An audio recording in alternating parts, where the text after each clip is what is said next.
नमस्कार, आप देख रहे हैं कंज्यूमर अड्डा और आपके साथ मैं हूं विपिन भट्ट। आज बात कर रहे हैं पॉल्यूशन हाई और क्या दिल्ली और क्या मुंबई।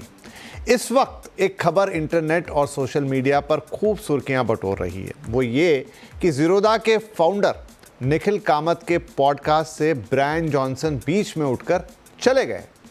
अब कौन है ब्रायन जॉनसन और वो क्यों बीच में उठकर चले गए? तो जनाब, ब्रायन जॉनसन अमेरिका के एक जाने माने उद्योगपति हैं, अरबपति हैं, लेकिन वो ज़्यादा फेमस इस बात से हैं कि उन्होंने अपनी बायोलॉजिकल एज को घटाने में कामयाबी पा ली है। वो एज रिवर्सिंग पर काम कर रहे हैं और इसीलिए पूरी दुनिया में जाने जाते हैं। खैर, ये तो एक बात हुई, लेकिन आखिर वो बीच इंटरव्यू में से क्यों उठ गए?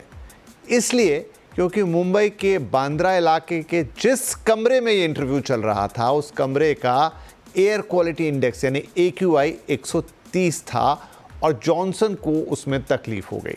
जबकि कमरे में AC चल रहा था और जॉनसन वहां अपना साथ लाया एयर प्यूरीफायर भी इस्तेमाल कर रहे थे। और तो और उन्होंने N95 मास्क भी उस वक्त लगा रखा था। इसके बाद जॉनसन ने X पर एक पोस्ट लिखी जिसमें उन्होंने लिखा कि ऐसे माहौल में 24 घंटे बिताना दिन में 3 से ज़्यादा सिगरेट्स पीने के बराबर है और मुझे यहाँ बहुत तकलीफ हो गई। निखिल कामत के भाई नितिन कामत ने भी एक पोस्ट लिखी X पर और कहा कि अब भारत में प्रदूषण सिर्फ दिल्ली की बात नहीं रह गई है। तो प्रदूषण हमारे देश में एक बड़ा इशू है। भारत दुनिया के सबसे ज़्यादा प्रदूषित देशों में से एक है, लेकिन इस प्रदूषण के साथ कई सवाल भी आते हैं। क्या यह प्रदूषण सिर्फ प्रदूषण है? इसका मतलब कि प्रदूषण एक ख़राब चीज़ तो होती है, लेकिन उसके पीछे कई सारे कारण हैं। क्या ये हमारी ग्रोथ का हिस्सा है जिसके साथ ही आ रहा है? क्या इस पर हमें सीधा सीधा कुठाराघात करना चाहिए? मतलब सारे सवाल एक तरफ, लेकिन बस आप पोल्यूशन को बंद कर दें। और देखिए, ये बात भी सही है कि पोल्यूशन है तो उससे कई तरीके की तकलीफ़ें हैं। अब तो कैंसर का भी एक बहुत बड़ा कारण पोल्यूशन बताया जाने लगा है। कई तरह की बीमारियां उससे और होती हैं, वो भी हम सब जानते हैं। और आखिर इसका उपाय क्या है? इसी वक्त एक बात और कह देना चाहता हूँ। थोड़े दिन पहले, क्योंकि बात मुंबई की है, बॉम्बे हाईकोर्ट से एक आदेश आया जिसका सरकार अब पालन कर रही है, यहाँ की राज्य सरकार। वो ये कि उन्होंने कहा कि मुंबई में जिस तरह से प्रदूषण बढ़ रहा है, यहाँ पर जो पेट्रोल डीजल वाले प्राइवेट व्हीकल्स हैं उन्हें फेज़ आउट करने के लिए कुछ कीजिए। और महाराष्ट्र सरकार ने बाकायदा उस पर एक 7 सदस्यीय कमेटी बना दी है जो अपनी रिपोर्ट पेश करेगी और बताएगी कि क्या किया जा सकता है। तो चलिए, इन्हीं कुछ मुद्दों के इर्द गिर्द जरा एक बार फिर प्रदूषण, जो कि एक बहुत बड़ा मुद्दा है, उस पर बातचीत शुरू करते हैं। हमारे साथ कार्यक्रम में शामिल हो रहे हैं एनवायरमेंटलिस्ट विमलेंदु झा और नाइट फ्रैंक इंडिया के executive director, senior executive director Ghulam Zia sahab. आप दोनों का बहुत बहुत स्वागत है। तो Vimalendu, to start with you, Bryan Johnson की ये जो पूरी घटना है, इस पर कई तरह की प्रतिक्रिया इंटरनेट पर है, सोशल मीडिया पर है। कुछ लोगों का कहना है कि ये एक तरह का पब्लिसिटी, मतलब पॉडकास्ट हुआ, थोड़ा फेमस हो जाए। उनको पता था कि जब पॉल्यूशन है तो ऐसे बीच में उठ के जाने का क्या मतलब है। कई तरह की बातें हो रही, लेकिन वो सारी बातें एक तरफ। लेकिन ये बात तो है कि अब तो मुंबई जैसे शहर में भी पॉल्यूशन होने लगा है, जो हम महसूस करते हैं। कोर्ट का ध्यान उस पर गया, सरकार का ध्यान उस पर गया, ब्रायन जॉनसन की घटना घट गई और आम मुंबईकर को भी ये महसूस होता है। क्या पॉल्यूशन अब एक देशव्यापी समस्या बन गई? क्योंकि अब तक जितनी डिबेट्स हैं वो सिर्फ दिल्ली को लेकर होती है। देखिए, जो ब्रायन जॉनसन ने किया, उन्होंने एक चीज बात और कही कि हमने पोल्यूशन को नॉर्मलाइज कर दिया है। और अगर आप देखें तो 130 या 100 के लगभग के AQI में उनको डिस्कम्फर्ट हो रहा था, जबकि जब मैं दिल्ली में रहता हूँ और दिल्ली में आमूनन मतलब पिछले एक हफ्ते से जो है लगभग 300, 350, 400 AQI है और साल भर जो एवरेज होता है 300-400 होता है। तो जो मुद्दा जो है, चाहे भले ही वो हम ये कहें कि उन्होंने पब्लिसिटी के लिए किया, लेकिन रियलिटी ये है कि इतने सारे साइंटिफिक पेपर्स हमारे पास मौजूद हैं जो कहते हैं कि 400 AQI जो है वो सीवियर AQI या फिर 200-300 AQI भी, जो मतलब हम भारतवर्ष में लगभग कहते हैं कि 1.5 मिलियन मतलब 15 लाख लोग वायु प्रदूषण के कारण हर साल मरते हैं। हर तीसरे बच्चे को दिल्ली में जो है वो पल्मोलॉजिकल डिसऑर्डर है। हमारा एवरेज एज दिल्ली एनसीआर में, मैं तो सिर्फ दिल्ली एनसीआर की बात कर रहा हूँ, और सेम नंबर्स जो है वो अब जो है बॉम्बे का एक एडवांटेज था, एक कोस्टल एडवांटेज था, एक ज्योग्राफिकल एडवांटेज था, और जो कि एक डिसएडवांटेज दिल्ली के लिए था। लेकिन फिर भी अगर आप इस पिछले 2 वर्षों से देखें तो बम्बई का भी एयर क्वालिटी इंडेक्स जो है ज्योग्राफिकल एडवांटेज के बावजूद लगभग 200, 250, 300 तक पहुंच जाता है। तो ये एक बहुत बड़ी समस्या है जिसके बारे में हम बार बार चर्चा करते हैं। अभी हमें एक इंटरनेशनल सेलिब्रिटी या फिर एक बिजनेसमैन ने आके कहा है कि उसको डिस्कम्फर्ट हो रहा है, और वो सही बात है कि उसको 100 में 100 के एक्यूआई में लगभग डिस्कम्फर्ट हो रहा था, और हम 600, 700 और 900 के एक्यूआई में हम नॉर्मल तरह से जिंदगी जीते हैं। सो एक विडंबना तो है, एक पब्लिक हेल्थ चैलेंज है जिसके ऊपर किसी का फोकस नहीं जाता है, और जबकि सारे नंबर, चाहे वो मेडिकल फ्रेटर्निटी हो, एनवायरमेंटलिस्ट हो, एक्सपर्ट्स हो, इकोनॉमिस्ट हो, सब लोग कह रहे हैं कि air pollution is the biggest problem that India is actually facing, and it actually has implication of all sorts. So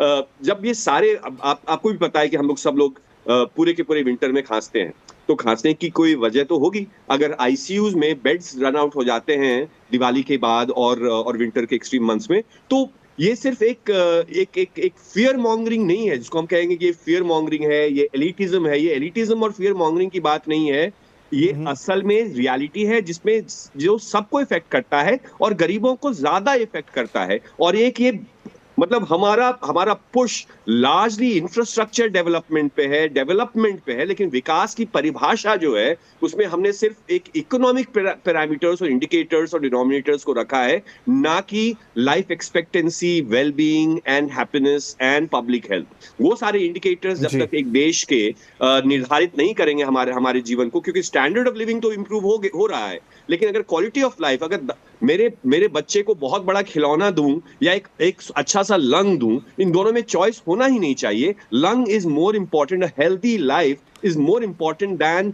a fancy flyover और अ फैंसी एयरपोर्ट। नहीं, बात सही है। गुलाम साहब चूंकि मुंबई से भी आते हैं और इंफ्रास्ट्रक्चर और इन सारी चीज़ों पर बहुत गहरी समझ रखते हैं। इनफैक्ट उन्होंने एक रिपोर्ट भी मेरे साथ शेयर की जो बेसिकली प्राइमरली दिल्ली के बारे में है, उसके पोल्यूशन के बारे में बहुत कुछ कहती है। लेकिन गुलाम साहब, दिल्ली तो एक आइकन बन गई, वहाँ की बहुत सारी चीज़ें हैं, लेकिन अब जैसे मुंबई का नाम आना है, देश के और भी कई शहरों के नाम अब उस पोल्यूशन लिस्ट में शामिल हो रहे हैं। कितनी बड़ी चिंता का विषय है। मुंबई में कारों की फेजिंग आउट की बात कोर्ट ने कर दी, सरकार ने कमेटी बना दी, हो काफ़ी कुछ करने की कोशिश है, लेकिन इसका सिरा कहाँ से पकड़े? मैं झा साहब से बिल्कुल इत्तेफाक रखता हूं कि ये एक बहुत ही बड़ा मसला हमारे सामने आया है, और जो पल्मोनरी प्रॉब्लम्स, आजमा वगैरह की बातें हैं, ये तकरीबन घर घर में, और ख़ास तौर से जो नई जनरेशन है उनको ये बहुत ज़्यादा मुतासिर कर रहा है। पर इसका सवाल ये भी कहीं ना कहीं पीछे शुरू होना है कि ये मैं झा साहब से वंस अगेन यहाँ पर अब मैं इत्तेफाक करना बंद करूंगा कि हम एक डेवलपिंग कंट्री हैं और हमें पर कैपिटा इनकम पर भी गौर करना है कि हम कहाँ हैं इस समय। और जो हम जिन कंट्रीज की बात कर रहे हैं, अगर आज नॉर्वे 100% ईवी की बात कर रहा है, तो वो पिछले कम से कम 50-60 सालों में, 7-8 दहाइयों में जो ग्रोथ फेस उन्होंने देखा, उस समय वहां पर पोल्यूशन का क्या हाल था, ये जानना भी आवश्यक है। तो एक तरफ जो हम पर ये दबाव बन रहा है कि हमें पोल्यूशन, और खास तौर से चूंकि बात चली आती है दिल्ली और मुंबई जैसे शहरों की, जहां पर अर्बनाइजेशन बहुत तेजी से बढ़ रहा है, वहां पर ये कदम उठाने बहुत आवश्यक है, बिल्कुल जरूरी है। लेकिन दूसरी तरफ इसकी कॉस्ट क्या है? क्योंकि जिस पर कैपिटा इनकम की हम बात कर रहे हैं, जिन कंट्री से हम कंपेयर कर रहे हैं, जमीन और आसमान का फर्क है। हमें एक और लंबा सफर तय करना है वेल्थ क्रिएशन में। वहां पहुंचने के बाद जाहिर सी बात है लाइफ एक्सपेक्टेंसीज और अदर सोशल जो कॉजेज है उस पर भी ध्यान होगा। लेकिन कहीं ना कहीं ये जो डिबेट चल रही है कि क्या ज्यादा इंपॉर्टेंट है, ग्रोथ इंपॉर्टेंट है या हेल्दी लंग इंपॉर्टेंट है, ये एक बहुत लंबी डिबेट है। आई एम श्योर कि हम सबको इसमें हिस्सा लेना जरूरी है। कहीं ना कहीं इस बात को सामने रखना आवश्यक है कि ग्रोथ, हमारी इकोनॉमिक ग्रोथ के लिए कहां तक हम पोल्यूशन को कितना कंट्रोल कर सकते हैं। जाहिर सी बात है मुंबई और दिल्ली जैसे शहर जहां पर इंफ्रास्ट्रक्चर की ग्रोथ इस समय बहुत ज्यादा हो रही है, पोल्यूशन पर जाहिर सी बात है क्योंकि इंफ्रास्ट्रक्चर बन रहा है, तो चाहे वो कंक्रीट, सीमेंट वगैरह हो, उससे काफी है। लेकिन इसके बावजूद मैं जो दिल्ली का आपको आंकड़े बता रहा था, दिल्ली में वेहिकुलर पोल्यूशन सबसे बड़ा कारण है। 51% of last year's Delhi pollution was on account of सिर्फ और सिर्फ vehicular pollution। हम जो क्रॉप बर्निंग की बात करते हैं, उमूमन वो जो चीज हाईजेक कर ली जाती है, क्रॉप बर्निंग मुश्किल से 6 या 7% पोल्यूशन को आपके सामने लाता है। और वंस अगेन कंस्ट्रक्शन, ये कंस्ट्रक्शन इंडस्ट्री के बारे में मैं कहना चाहूंगा, और हो सकता है आप मुझे बायस का इल्जाम दे दें। कंस्ट्रक्शन इंडस्ट्री कम से कम दिल्ली में जो ग्राफ बता रहा है कि not even 7% is actually contributed by construction. तो ये सारी चीजें, पहली चीज हर शहर में अलग अलग मसाइल हैं, उन्हें समझना। और वेदर की बात है, झा साहब ने बहुत सही कहा है कि मुंबई में कुदरती तौर पर एक बड़ा एडवांटेज है, क्योंकि साहिल से जो हवाएं उठती हैं, समुद्री हवाएं, वो पोल्यूशन को कंट्रोल करने में काफी हेल्प करती हैं। दिल्ली में वो मसला है कि 2 किलोमीटर/आवर से कम अगर हवा हो तो सारा पोल्यूशन धरती पर ही रुक जाता है और बढ़ता चला जाता है। तो ये सारे मसाइल हैं, लेकिन हर शहर का अपना मसला है, बेंगलोर के अगले अलग मसाइल हैं। उन सबको समझकर उस पर गौर करके, ये सोल्यूशन, यही एक वाहिद सोल्यूशन नहीं है कि आईसीई बैन कर दे और ईवीज ले आए। उसे बहुत लंबा समय लगना है, वो सब चीजें, वो सारा इंफ्रास्ट्रक्चर खड़ा करना, ये अपने आप में बहुत बड़ा चैलेंज है। बिल्कुल ये करना जरूरी है, लेकिन उसे कितना समय लगेगा और उसमें क्या कॉस्ट होगी, उस पर ध्यान देना भी बहुत आवश्यक है। विमलेंदु, ये इस बात में एक प्रैक्टिकल एस्पेक्ट है कि जो जैसे बॉम्बे हाई कोर्ट का जो ऑर्डर है या उसके बाद जो कमेटी भी बनी हो, अपनी जो भी रिपोर्ट देगी, लेकिन और जैसा गुलाम साहब बता भी रहे हैं कि उन्हीं की रिपोर्ट कहती है कि 51% of the Delhi pollution is due to vehicle. और फिर हम देखते हैं जब ग्रैप 1, ग्रैप 2, ग्रैप 3 लगते हैं तो उसमें फिर ऑड इवन आता है व्हीकल्स को बाहर। और दिल्ली में तो बाकायदा रूल भी है 10 साल से ऊपर आप पुराना व्हीकल नहीं चलाएंगे।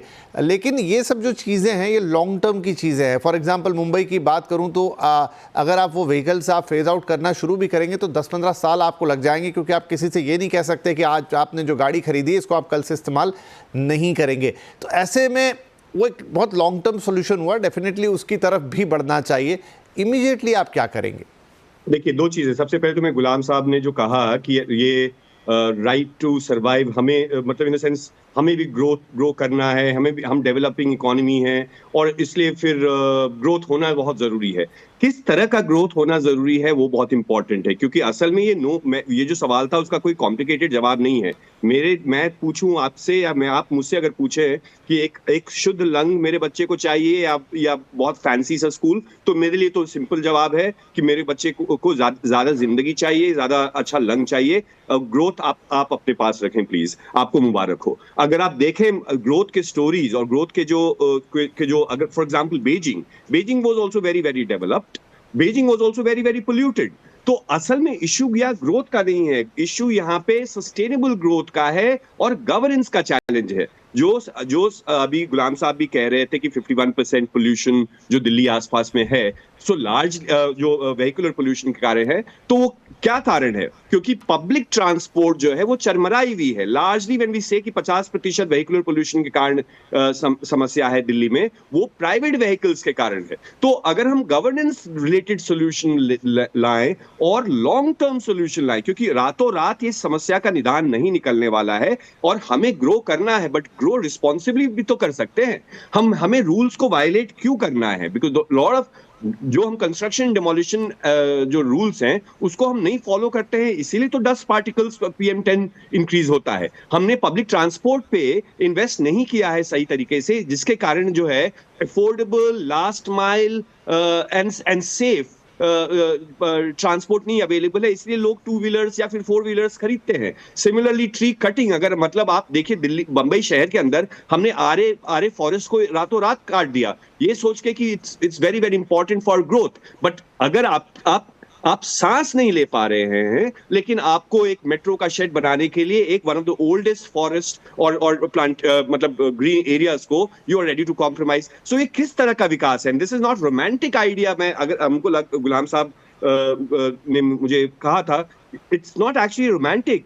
We can be a successful country with a good size lung, and just because हमें डेवलप्ड कंट्री बनना है तो हमें अपने नदियों में आग और अपने जहन में आग और अपने लाइफ एक्सपेक्टेंसी को कम नहीं करना है। हम उस पाथ पे क्यों जाना चाहते हैं जबकि हमारे पास डेटा है? तो ये साइंटिफिक एविडेंस है हम लोगों के पास, and we can find a way. क्योंकि मैं जो सारी बातें कह रहा हूं कि सोर्स हमें पता है, पराली जलाने के कारण जो है 10 दिन 15 दिन या 1 महीने तक पोल्यूशन होता है, उसका सोल्यूशन हम उसको इंसेंटिवाइज क्यों नहीं कर सकते हैं भाई?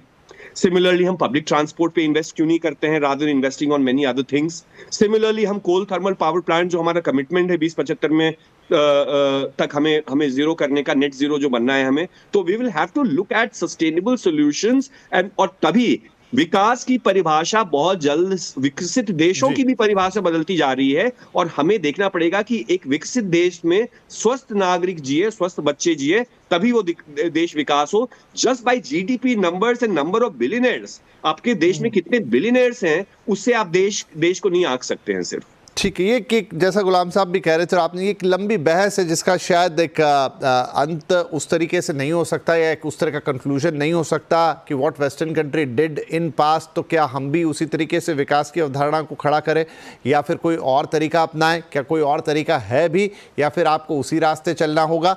एंड जहाँ तक modern infrastructure in terms of transportation की बात है, गुलाम साहब उसके बड़े हिमायती रहे, इनफैक्ट वो बातचीत भी हो रही थी। तो गुलाम साहब, फिर रास्ता कहाँ निकलता है? देखिए, पहली चीज तो मैं इस चीज के सख्त खिलाफ हूं कि जिस तरह एक छोटी सी बात का राई का पर्वत बनाया जाए। हम जो आर्य मिल कॉलोनी के बारे में बात किए चले जा रहे हैं, पहली चीज तो ये समझें कि वो एक पब्लिक मोड ऑफ ट्रांसपोर्ट के लिए ही हो रहा है। हम बात कर रहे हैं मेट्रो की, जिसके कारण कई सैकड़ों व्हीकल रोड से उतर जाएंगे, जिसके लिए जिस मास रैपिड ट्रांसपोर्ट सिस्टम की बात चल रही है उस पर गौर हो रहा है। उसके बाद दूसरा ये कहना कि सारे का सारा जो ग्रीन कवर है खत्म कर दिया गया, ये बहुत ही इमेच्योर स्टेटमेंट है, क्योंकि एक बहुत ही, मुझे नहीं लगता 5 या 6% से ज्यादा आरे और ये पूरा जो नेशनल पार्क का हिस्सा है उसका एक बहुत छोटा सा हिस्सा कार शेड के लिए इस्तेमाल किया गया है, और उसके सामने गवर्नमेंट का सारा प्लान है कि प्लांटेशन वगैरह ऑलरेडी हो रहे हैं। तो इस तरह के एक फियर मॉन्गरिंग कि बस आपने कार शेड बना लिया तो मुंबई डूब गया, इस चीज के मैं सख्त खिलाफ हूं, क्योंकि उसके दूसरी तरफ आपको कॉस्ट बेनिफिट एनालिसिस बहुत आवश्यक है। अगर आपने इतने सारी लोगों, इतनी सारी गाड़ियों के बगैर आपने पब्लिक मोड ऑफ ट्रांसपोर्ट खड़ा किया है, तो उसका क्रेडिट इस गवर्नमेंट को देना बनता है। मैं ये कहना चाह रहा हूं कि जब again it's a cost benefit analysis, कि अगर आप इंफ्रास्ट्रक्चर बना रहे हो, बहुत बेहतरीन पब्लिक इंफ्रास्ट्रक्चर खड़ा कर रहे हो ट्रांसपोर्टेशन के लिए, तो वंस अगेन ये चंद एक जगह पर आपको कुर्बानी देनी होगी, सेक्रीफाइस देना होगा। उस कुर्बानी के एवज में हम क्या क्या चीजें कर रहे हैं उस चीज पर गौर करना भी आवश्यक है। केवल ये कह देना कि फॉरेस्ट खत्म हो गया, ऐसा सही नहीं है।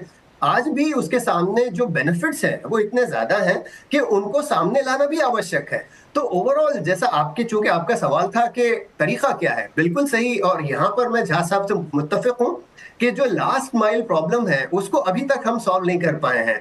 कि मेट्रोज तो बन गई हैं, लेकिन मेट्रो स्टेशन से घर तक जाने के लिए या तो 3 व्हीलर्स हैं या पब्लिक 2 व्हीलर्स वगैरह इस्तेमाल कर रही है, उनको किस तरह फेज आउट किया जाए। यहाँ मुंबई में एटलीस्ट बीएसटी पर काफी जो ईवीज हैं, और एक और चीज बहुत आवश्यक है सामने रखने की, जिस पर गवर्नमेंट ऑलरेडी काम कर रही है, कि तकरीबन 3.5 लाख इलेक्ट्रिक बसेस मुल्क के मुख्तलिफ हिस्सों में पहुंचाई जा रही है, and these are EVs are for mass transport, और उसका तकरीबन 4.5 लाख करोड़ का इन्वेस्टमेंट है। ये सब कुछ हो रहा है।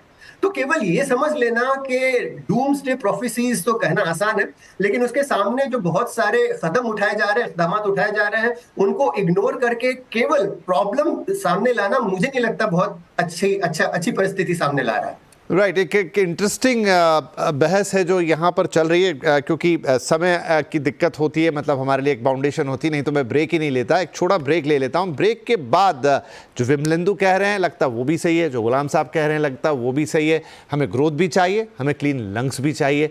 रास्ता क्या है और कितना बड़ा है और कितना समय लेगा, क्या उतना समय हमारे पास है? ये कुछ 2-3 सवाल है, कोशिश करते हैं कि उसको किसी कंक्लूजन पे पहुंचाए। छोटा ब्रेक, तुरंत वापस आएंगे।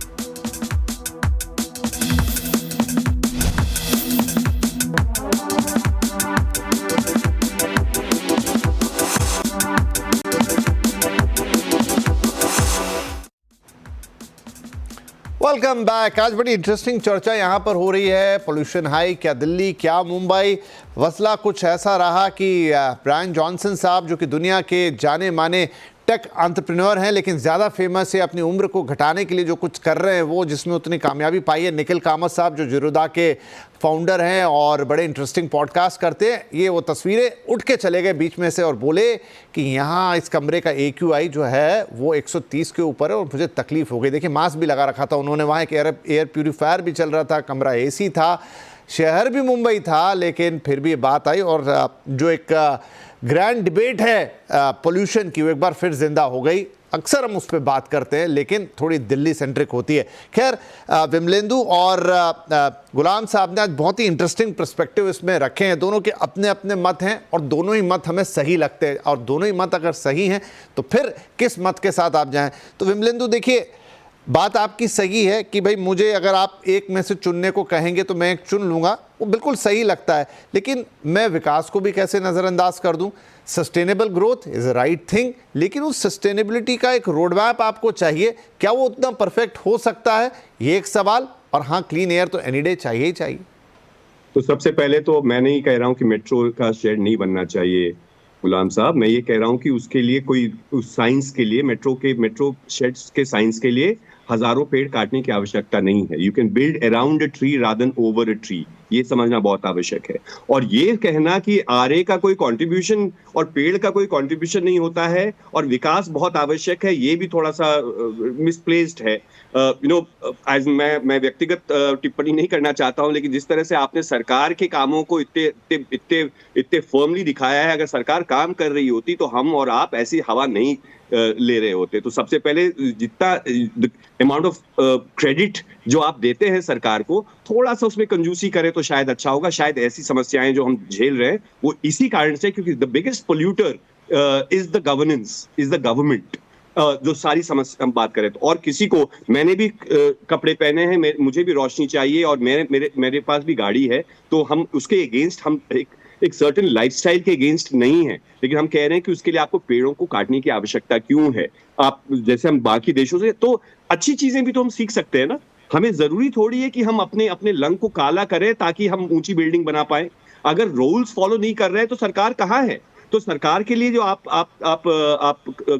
मैं ये नहीं कहूंगा सीधे पढ़ रहे थे, but whatever that you were actually the amount of credit that you giving to the government, ये सिचुएशन ऐसे नहीं होती। और इसको नॉर्मलाइज करने का भी की भी जिम्मेदारी जो है वो सरकार की है, क्योंकि eight the end of the day मैं और आप पब्लिक ट्रांसपोर्ट ला नहीं सकते, बस खरीद के हम दिल्ली में नहीं डाल पाएंगे, वो असल में सरकार को ही करना पड़ेगा। सो पब्लिक ट्रांसपोर्ट पे जो प्राइवेट वेल्थ के ऊपर जो फोकस गया है रादर देन पब्लिक वेलबीइंग पे, वो एक मुख्य कारण है। तो हम तीनों पढ़े लिखे लोग हैं, वो सिर्फ एक मायोपिक अंडरस्टैंडिंग हमें नहीं बनानी चाहिए विकास की। और विकास का मतलब है सूट पैंट और बड़ी टीवी और बड़ा गाड़ी और बड़ा पैसा, बल्कि जो हैप्पीनेस है, और बहुत फिलोसॉफिकल और रोमांटिक लगेगा जो, और बहुत ही स्टूपिड भी लगेगा।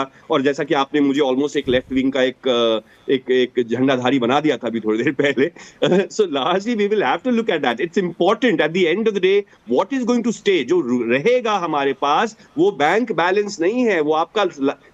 अगर हर बच्चे, आजकल छोटे छोटे बच्चों के स्टंटेड लंग ग्रोथ हो रहे हैं, तो उसकी जिम्मेदारी तो किसी न किसी को लेनी पड़ेगी ना। If we keep doing what we have always been doing, तब तो फिर हम, ये डूम्सडे की बात नहीं है, क्योंकि ये मैं इमेजिन नहीं कर रहा हूं ना, और ये मैं किसी पुराने ग्रंथ से निकाल के या केव से निकाल के कोई स्टडी नहीं दिखा रहा हूं। हमारे डॉक्टर्स जो हैं, जो हमारी मेडिकल फ्रेटर्निटी है, वो कह रही है कि 15 लाख लोग मर रहे हैं, और we are only talk about mortality, morbidity. ठीक है, क्योंकि अब इस सेगमेंट में मेरे पास समय थोड़ा कम रहेगा विमलेंदु, तो गुलाम साहब योर टर्न। विमलेंदु ने कुछ अपने पॉइंट्स रखे, जैसा मैंने कहा, सुनने में आप दोनों की बातें सही लगती हैं, लेकिन हम जितना अंदर जाते जाएंगे हम उसको बाइफरकेट करते जाएंगे। Your turn now.